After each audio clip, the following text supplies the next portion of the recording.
तो इस वक्त हम खड़े हैं बनारस के मड़ुआडीह में, जहां की हमारे साथ तेज बहादुर यादव जी हैं। तेज बहादुर यादव जी बेशक चुनाव नहीं लड़े, लेकिन उसके पहले का जो इनका संघर्ष है और पर्चा खारिज होने के बाद का संघर्ष है, वो इनको देखने से साफ लग रहा है कि पहले भी इन्होंने संघर्ष किया है और अब भी ये लगातार संघर्ष कर रहे हैं। तो बीएसएफ में रह करके एक बात ये आ रही है कि इनके खिलाफ पहले भी डिसिप्लिनरी एक्शन हुए, क्यों एक्शन हुए, कब कब इन्होंने आवाज़ उठाई, क्या इनका कसूर रहा, इस पर बातचीत करेंगे। तेज बहादुर जी, शुरू से कब कब आपने आवाज़ उठाई, कब कब आपके खिलाफ एक्शन हुआ और क्यों हुआ? जय हिंद। मैं आपको जानकारी के लिए बता दूं कि मैंने जनवरी 1996 में बीएसएफ को ज्वाइन किया और जब मैं ट्रेनिंग में था उस दौरान मैं ऑलराउंड बेस्ट, एक ये सौभाग्य है मेरा, शायद ऑलराउंड बेस्ट बड़ी मुश्किल से मिलता है। ऑलराउंड बेस्ट का मतलब पूरे हिंदुस्तान की पुलिस और जितनी फोर्स हैं उसके अंदर ऑलराउंड बेस्ट मैंने टॉप किया था, जिसका मुझे गोल्ड मेडल मिला। कब आप बीएसएफ में गए थे? 1996 में, 22 जनवरी 1996 में जी। उसके बाद मैं बटालियन में चला गया। जो माहौल मैंने देखा बीएसएफ का कि जो दिखाया जाता है और जो अंदर है, उससे मुझे बड़ा अजीब सा महसूस हुआ कि देखो जो देश की रक्षा, सीमाओं की रक्षा कर रहे हैं जवानों की क्या हालात है। तो मैंने 99 का जब कारगिल युद्ध चल रहा था उस समय मेरी बटालियन श्रीनगर में थी। उस समय मैंने सारे मंत्रालयों को चिट्ठी के माध्यम से कुछ डॉक्यूमेंट भेजे कि यहाँ एक तरफ देश जो है युद्ध लड़ रहा है और दूसरी तरफ जो भ्रष्ट अधिकारी किस तरह से मार्केटिंग जो है सामान बिक्री कर रहे हैं, सारे इनके खुलासे किए। जब इनको ये पता लग गया कि ये सारी कार्रवाई जवान तेज बहादुर यहाँ से कर रहा है, तो इन्होंने मेरे जो इनकाउंटर करने की साजिश रची गई, जिसका मैं आपको ये दिखाता हूँ। ये आप देख सकते हैं, यहाँ से ये कटा हुआ है, इधर से कटा हुआ है, इधर से कटा हुआ है। ये किसने अटैक किया? ये बीएसएफ ने ही करवाया था। किससे? बीएसएफ ने किन लोगों से? अपने जवानों से ही। अच्छा। लालच देके अपने जवानों से, लेकिन रात के अंधेरे में मैं पहचान नहीं पाया था। अच्छा जी, रात का अंधेरा था जी। मुझे मरा हुआ समझ के छोड़ दिया गया, लेकिन ऊपर वाले जो लिखा था उसको कोई नहीं बदल सकता। फिर से इसको जो देखिए, ये 99 में एक तरफ कारगिल चल रहा था, दूसरी तरफ ये हो रहा था। 99 में ये यहाँ पर है, ये पूरा कटा हुआ है। अच्छा, यहाँ भी है। तो पहला अटैक हुआ हो 99 में आपके ऊपर। और फिर उसके बाद में इनको पता था कि तेज बहादुर रुकने वाला है नहीं, चाहे कुछ भी हो, जिंदा बच गया, अब और अच्छे तरीके से लड़ेगा। इन्होंने डॉक्टरों से मिलकर साजिश रच के मुझे पागल घोषित कर दिया। जहाँ भी मैं कागजी कार्रवाई करूँ या कुछ भी मैं लेके जाऊँ, ये सर्टिफिकेट दे देते थे कि ये घोषित करा दिया था आपको? बिल्कुल पागल घोषित करा दिया था कि ये सर्टिफिकेट जारी करा दिया है। हाँ, इन्होंने अपने पास रखा। जहाँ भी मैं लिखता गृह मंत्रालय को या पीएमओ को, ये जवाब दे देते थे ये पागल है, मेंटल है, ऐसे ही लिखता रहता है, तो कोई अहमियत नहीं थी। फिर दूसरी घटना कौन सी हुई? 3 साल तक मैंने संघर्ष किया इसके लिए। सबसे पहले 2001 के अंदर मैं मेडिकल कॉलेजों से सभी से सर्टिफिकेट लिया कि मैं पागल नहीं हुई, संघर्ष करता रहा हूँ, तब मुझे सर्टिफिकेट। फिर उसके बाद मैंने इनके खिलाफ फिर लड़ाई शुरू कर दी। पहले जो सज़ा मेरे को मिली, मैं आरपी खड़ा हुआ था गेट के ऊपर, तो एक सज्जन सिविल ड्रेस में आते हैं और मुझे कहते हैं आपने मुझे सलूट नहीं किया। मैंने उनको कहा श्रीमान आपको सलूट मारने के लिए नहीं खड़ा हूँ मैं, जिस रैंक को सलूट मारा मैं उसी का सलूट मारता हूँ, ना कि कोई भी रास्ते में जाते हुए, क्योंकि संविधान की प्रक्रिया जो है, आपको अगर दी रैंक है तो मैं आपको सलूट ज़रूर करता हूँ। मैं उन्हें नहीं पहचानता था। उन्होंने कहा मैं एक अधिकारी हूँ। मैंने कहा आपके चेहरे पर नहीं लिखा आप अधिकारी हैं, आप अधिकारी हैं तो आप वर्दी पहन के आइए, मैं सलूट मारूंगा आप। सिर्फ इसी वजह के ऊपर उन्होंने मेरे 7 दिन को जेल डाल दिया।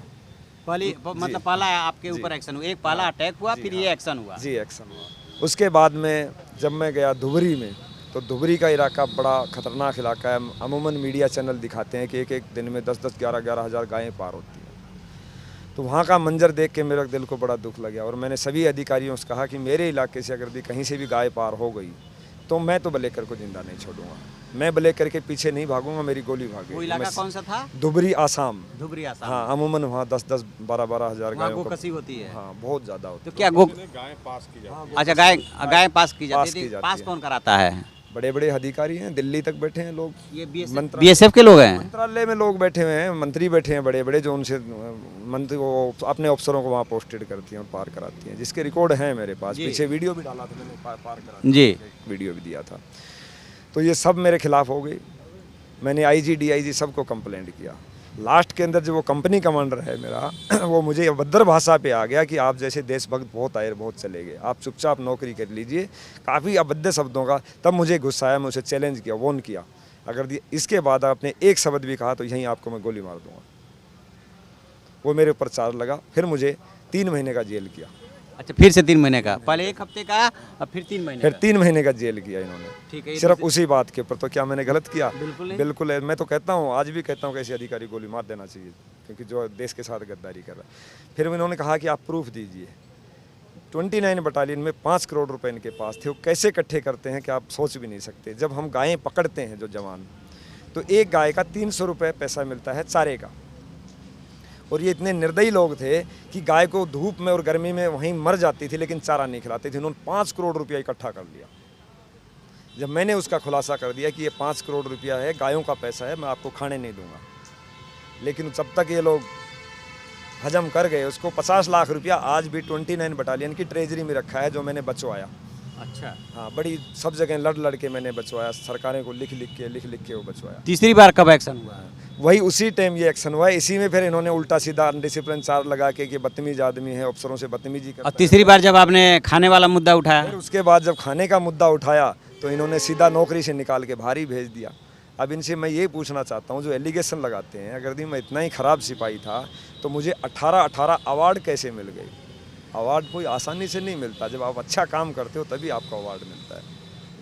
आपने अपनी संघर्ष गाथा बताई कि बीएसएफ में रहते हुए ऐसे संघर्ष किया। अब यहाँ पे पर्चा खारिज हो चुका है, आप शालिनी यादव के लिए प्रचार कर रहे हैं। अब आगे का क्या कार्यक्रम है? जैसे शालिनी यादव का आप चुनाव लड़ाएंगे, फिर आगे?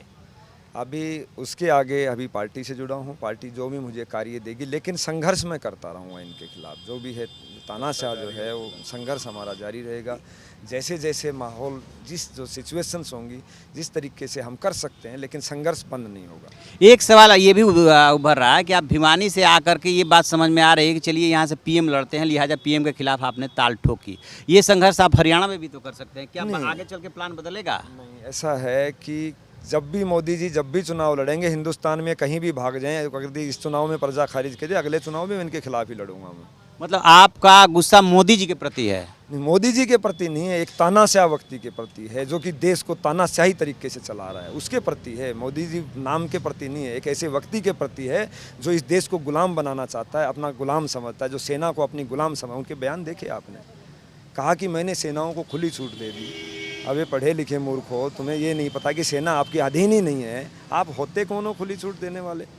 राष्ट्रपति को इसमें संज्ञान लेना चाहिए था कि आप कौन होते हो जब राष्ट्रपति वहाँ बैठा है। दूसरा, योगी जी कहते हैं मोदी जी की सेना, तो इससे क्या मतलब है? इसका मतलब ये है कि आज सेना को उन्होंने गुलाम बना लिया। कल को तो वो ये कहेंगे, सेना को आदेश दे देंगे कि इस पूरे शहर पे गोलियां चला दो, ये जवानों पे गोलियां। इससे तो यही हुआ ना। तो आगे चल करके यदि मोदी जी यहाँ से ना चुनाव लड़ के कहीं और से चुनाव लड़ेंगे, तो आप यहाँ से नहीं लड़ेंगे, फिर उनके खिलाफ वहाँ बिल्कुल वहाँ जाएंगे, जहाँ जहाँ भागेंगे वहाँ जाऊँगा। इनका पीछा छोड़ूंगा नहीं जब तक जिंदा हूँ।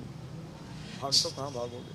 चलिए, तो ये हैं तेज बहादुर यादव जी, जिनके जज्बे में कोई कमी नहीं आई है, पर्चा खारिज हो गया। इनका साफ साफ कहना है कि वो एक तानाशाह के खिलाफ चुनाव लड़ रहे थे और अभी भी संघर्ष जारी रखेंगे। मोदी जी आगे जहां से भी चुनाव लड़ेंगे, वहां से ये चुनाव लड़ते रहेंगे। तो आप ऐसी खबरों के लिए देखते रहिए इंडिया न्यूज़, सब्सक्राइब कीजिए इन खबर। Thank you. इन खबर चैनल को सब्सक्राइब करें और बेल आइकन दबाना ना भूलें।